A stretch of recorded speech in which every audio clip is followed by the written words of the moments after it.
सेवक धर्म कठोरा। सेवक का धर्म सबसे कठोर होता है। आज तक के जीवन में भरत भैया ने राम जी को ऊपर नजर करके देखा नहीं। प्रेम इतना है राम जी के प्रति, स्नेह इतना है कि स्नेह के बिना बिना देखे रह नहीं पाते। नहीं, राम जी को देखना है, 24 घंटे राम जी को देखना है। राम जी के सेवक हैं तो संकोच इतना है कि राम जी के चेहरे पर, राम जी के मुखमंडल पर नजर डाल नहीं पाते। स्नेह बस बिना देखे नहीं रह पाते और संकोच बस देख नहीं पाते। भरत जी सोचते मैं तो राम जी का सेवक हूं, अगर मैं राम जी से कह दूंगा कि राम जी तुम लौट चलो तो राम जी संकोच में पड़ जाएंगे, क्या करें। और वो सेवक ही किस काम का जो अपने साहब को, अपने मालिक को संकोच में डाल दे। क्या करूं, कैसे राम जी लौटेंगे। एक काम करता हूं, गुरु वशिष्ठ से कहलवा दूं। अगर गुरु वशिष्ठ ने राम जी को आज्ञा दे दी नहीं लौट चलो, तो राम जी मना नहीं करेंगे, राम जी लौट चलेंगे। मन में विचार आया गुरुजी से कहूंगा। फिर तुरंत मन में विचार उठा गुरुजी से भले ही कह दूंगा, लेकिन गुरुजी भी राम जी से कहेंगे नहीं कि लौट चलो। बोले क्यों? बोले गुरुजी महात्मा हैं। और महात्मा कौन होता है? महात्मा वो होता है जो परमात्मा की हाँ में हाँ मिलाए। राम जी का विचार है यहाँ रुकने का, राम जी यहाँ रुकना चाहते हैं, तो वशिष्ठ जी भी यही चाहेंगे कि राम जी यहीं रुके। तो फिर कौन कहेगा? कौशल्या मैया से कह के देखे। कौशल्या मैया से बोलने की मैया तू ही राम जी को आदेश दे दे कि लौट चलो। मन में ही प्रश्न उठ रहा है, मन में ही तुरंत उत्तर आ रहा है, राम जी से कौन कहे? बोले कौशल्या मैया से कह दें। लेकिन नहीं, कौशल्या मैया भी राम जी को लौटने के लिए नहीं कहेगी। क्यों? अरे ये राम की मां है, ये कैकेयी की मां थोड़ी ना है जो अपने पुत्र के मोह में राम जी को बन भेज दे। ये राम की मां है, ये राम के का भले ही इतना हो लेकिन अयोध्या पर कोई कलंक ना लगे, इसलिए ये राम को लौटने के लिए नहीं कहेगी। फिर कौन कहेगा? कैसे राम जी लौट कर चलेंगे? कौन कहेगा? महाराज कोई उत्तर नहीं मिला। जैसे ही सुबह हुई दूसरी बैठक लगाने के लिए पहुंच गए गुरुजी के पास। बोले गुरुजी कुछ उपाय निकाला। दूसरी बैठक में सब लोग हैं, केवल लक्ष्मण भैया, राम जी और जानकी मैया नहीं है, सारे लोग बैठे हैं। महाराज दूसरी बैठक लगी। हाथ जोड़कर गुरुजी से भरत भैया ने पूछा गुरुजी अब क्या करना है, कैसे भरत राम जी लौटेंगे? गुरुजी ने कहा भरत वही तो मैं सोच रहा हूं। गुरुजी ने सोचा ऐसा करें, भरत से कह दें कि भरत तुम वन में रुक जाओ तो शायद राम जी को ले जाएंगे वापस। गुरुजी सोचते हैं कि भरत ये चाहता है कि उसे राम जी के साथ रहना है, लेकिन असल बात तो ये है, जैसे ही गुरुजी ने कहा भरत तुम अगर वन में रुक जाओगे तो हम राम जी से वापस ले जाने का प्रयास करेंगे। भरत भैया कहने लगे गुरुदेव,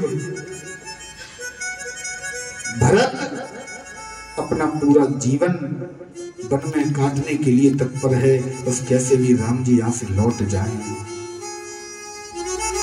इस बैठक में यह निश्चित हो गया कि राम जी के स्थान पर भरत को वन में छोड़ दिया जाएगा और भरत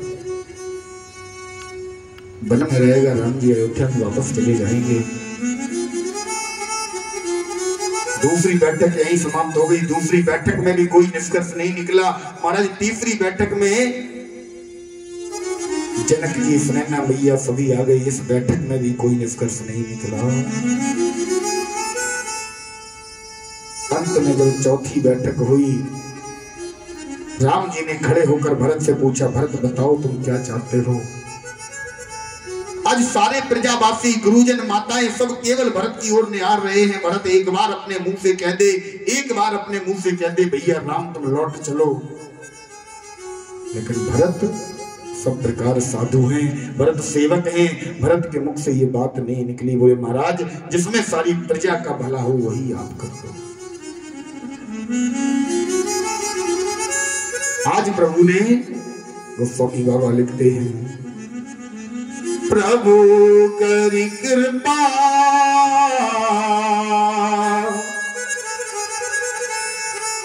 पावरी दीनी,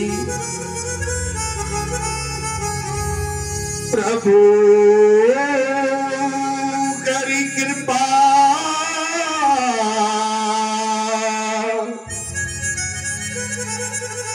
पावरी दीनी,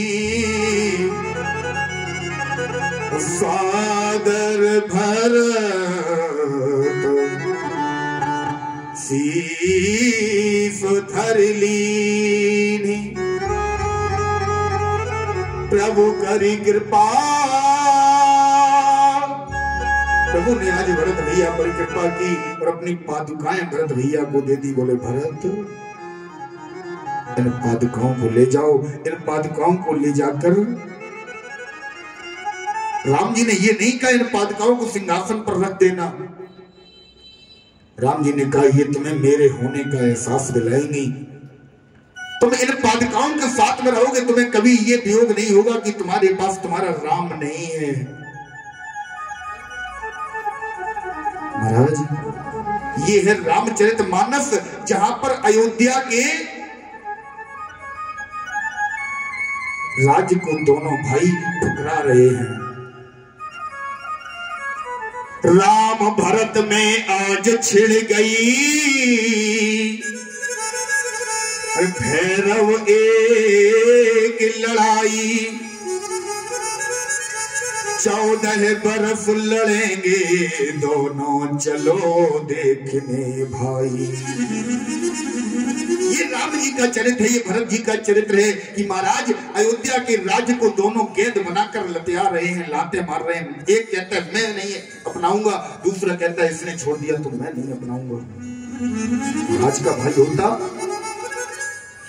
एक पैर रखने की, एक फिट की जगह पर महाराज बंदूकें चल जाती हैं, गोलियां चल जाती हैं, कोर्ट में केस चलते हैं आज के भाइयों के। ये रामचरितमानस की कथा है। बड़े भाई का जिस पर हक है उसे छोटा लेने को तैयार नहीं है, और छोटा समझ बड़ा समझ रहा है इसमें छोटे का हक है, तो बड़ा उसे अपनाने को तैयार नहीं है। महाराज